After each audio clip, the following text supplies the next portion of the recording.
Pak tadi bicara soal tantangan ke depan dan arahnya sebetulnya nanti inovasi teknologi ke depan adalah lebih ke green technology itu ya Pak ya.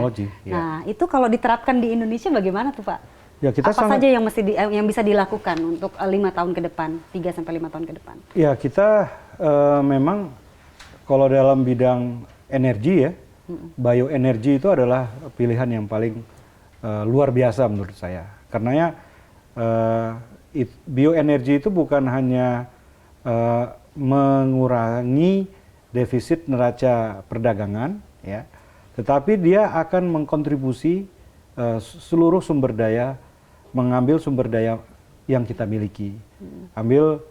Kenapa Pak Presiden juga meminta agar kita masuk ke B50, ya kan, setelah B20, B30 yang sekarang sudah menjadi mandatori di awal Januari 2020 ini, hingga mencapai B100.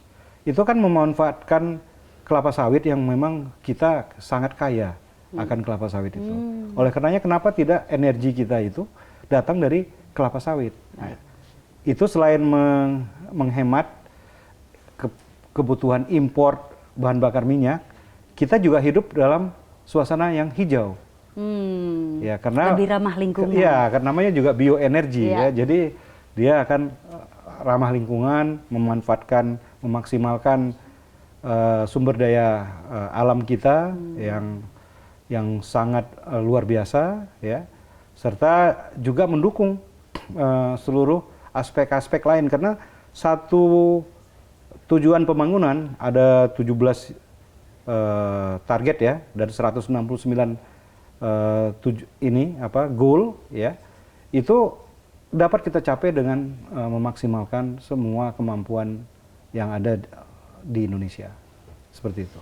Jadi ya green technology adalah our future menurut saya, yang harus kita persiapkan dari sekarang. Begitu juga dengan peningkatan kualitas pangan, nanti industri pangan nantinya industri Pak? Pangan, betul, pangan. Ya BPPT juga melaksanakan itu, kita melaksanakan pengembangan pangan, pencegah stunting misalnya, ya itu kan adalah bagian daripada usaha kita untuk meningkatkan ketahanan pangan. Bagaimana produktivitas pertanian kita juga meningkat, ya. Hal-hal ini tentunya saling sambung menyambung. Saya menganggap itu sebagai sebuah ekosistem yang memang teknologinya harus kita kuasai, gitu. Pak, dari tadi Bapak begitu passionate, begitu menguasai, kita berbicara soal teknologi, pengembangannya dan lain sebagainya. Emang dari dulu cita-cita memang pengen jadi peneliti di bidang teknologi atau memang sangat tertarik dengan masa depan atau kayak gimana Pak? Ya, dulu cita-citanya waktu kecil apa sih? Kayaknya kalau kecil jadi peneliti kayaknya jarang gitu. Ya, cita-citanya ingin menjadi orang yang bermanfaat aja ya, itu utamanya.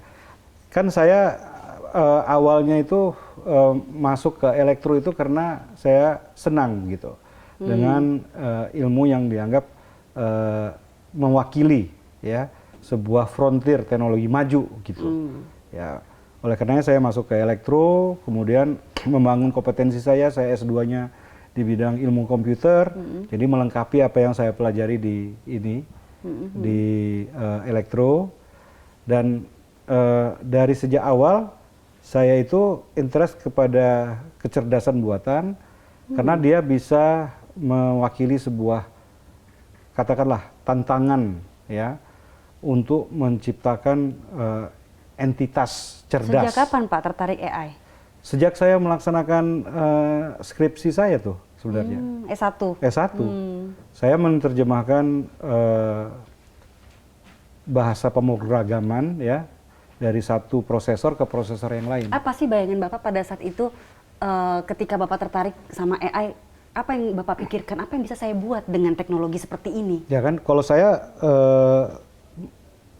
fokus pada yang namanya machine translation. Machine translation itu menerjemahkan dari satu bahasa ke bahasa yang lain. Dulu itu kita menerjemahkannya teks, dan sekarang ini kita menerjemahkannya dalam suara, dalam bentuk suara.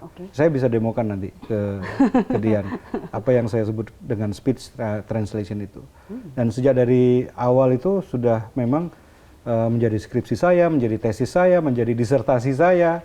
Itu semua dalam hal translation yang saya lakukan. Tapi kan teknologinya berkembang dari sejak tahun 1980-an, 1990-an. Nah ini AI itu bangun lagi dia. Karena dengan adanya perkembangan kemampuan komputasi yang dimiliki oleh komputer sekarang. Sehingga yang namanya deep learning ataupun machine learning itu sangat efektif gitu untuk menciptakan sistem yang cerdas. Pak Hamam, bayangan Bapak tuh dulu apa sih dengan kecanggihan teknologi, dengan AI ini? Apa yang bisa Bapak perbuat dengan teknologi ini untuk Indonesia? At least produk seperti apa gitu loh? Saya ingin Indonesia maju. Indonesia ga ii desu. Oh. Itu adalah translation real time ya. Tadi saya bicara dalam bahasa Indonesia, keluar dari bahasa Jepang ya. Oke. Dan sebaliknya kalau kamu orang Jepang, kemudian bicara bahasa Jepang, saya bisa mengerti dalam bahasa Indonesia. Baik. Nah, itu sistem itu akan membangun komunikasi yang luar biasa. Dan ini harus kita kuasai sendiri. Saya bilang tadi, kuasai teknologinya agar teknologi itu bisa didaya gunakan. Memang sudah ada produk translation. Tidak perlu kita memakai yang punya orang luar itu. Kan boleh disebutkan, misalnya kamu sering pakai Google Translate gitu kan, kamu sering pakai Siri misalnya gitu. Nah ini kan kita ingin punya kebanggaan mampu untuk mengembangkan sendiri teknologi itu, sehingga akhirnya produk yang kita gunakan itu adalah produk hasil karya anak bangsa sendiri. Yang kalau dalam istilah formalnya adalah tingkat komponen dalam negeri, TKDN. Itu harus meningkat terus dalam produk-produk yang kita gunakan. Coba dong Pak, kalau saya gimana? Boleh. Nanti kalau Pencet kamu apa? dalam bahasa Inggris ya, bentar ya, saya akan ganti. Ini sudah ada ya? Teknologi Sudah. ini sudah lama dibuat Indonesia sebetulnya. Ya, sudah. Translation ini. Ini kan hasil kerjasama kita dengan banyak negara. Nah, sekarang saya mau mengganti bahasa Jepang tadi untuk diganti dengan bahasa Inggris, ya.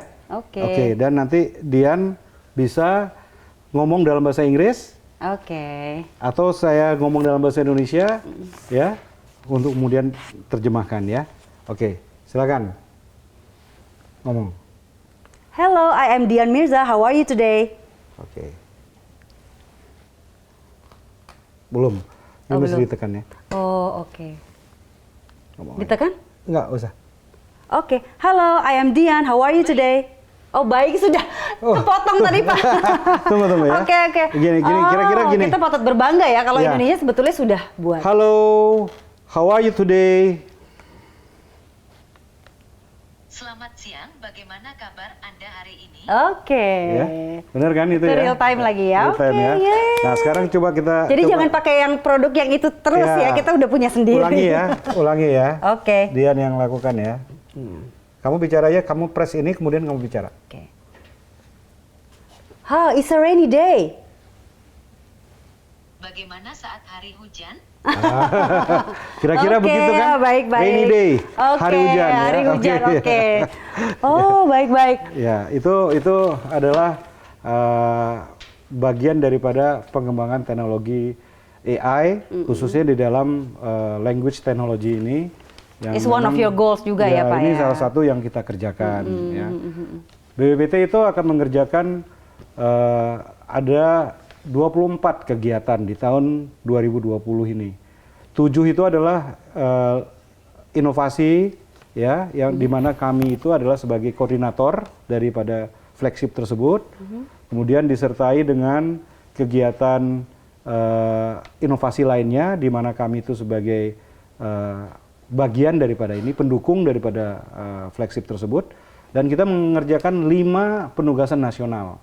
Misalnya bikin sistem pemerintahan berbasis elektronik, kita mengatasi pertambangan emas skala kecil yang selama ini menggunakan merkuri, yang kemudian membuat penduduk itu cacat, serta terganggu kesehatannya.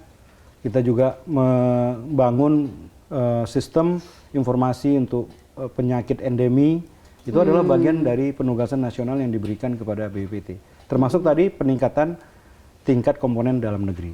Baik, meningkatkan daya saing sekali lagi Pak. Betul. Apa sebelum kita mengakhiri acara ini, apa pesan Bapak untuk generasi muda untuk meningkatkan daya saing? Apalagi sekarang kita tahu dunia berubah begitu cepat, teknologi berkembang begitu dahsyat gitu. Apa yang perlu mereka persiapkan supaya mereka punya daya saing gitu? Ya, bagi sumber daya manusia Indonesia khususnya milenial, mereka ini kan akan menjadi komponen penting dalam kita mengisi dan pembangunan kita ini.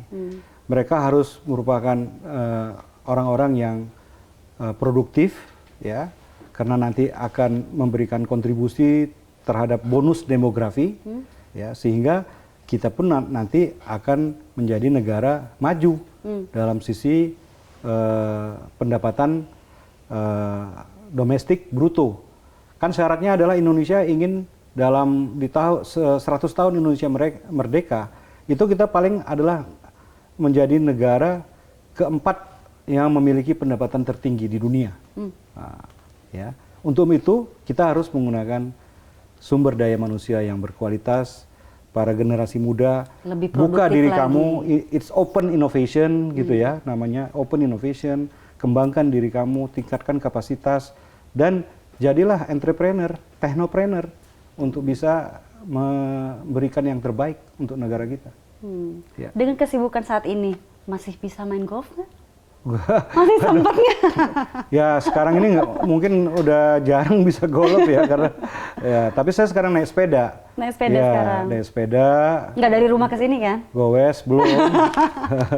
Ya, naik sepeda atau berenang. Nah, itu dua hal yang saya sering lakukan sama. Yang penting balancing life ya Pak ya. Ya. Baik, terima sama kasih teman-teman. banyak Ya, Pak terima kasih. atas waktunya. Ya, thank you banget. Terima ya. kasih. Ya. Dan tentunya pemirsa tokoh kita, bincang-bincang tadi semoga bermanfaat untuk Anda dan Anda juga terinspirasi. Kita jumpa lagi di tokoh kita selanjutnya. Saya Dian Mirza, terima kasih dan sampai jumpa.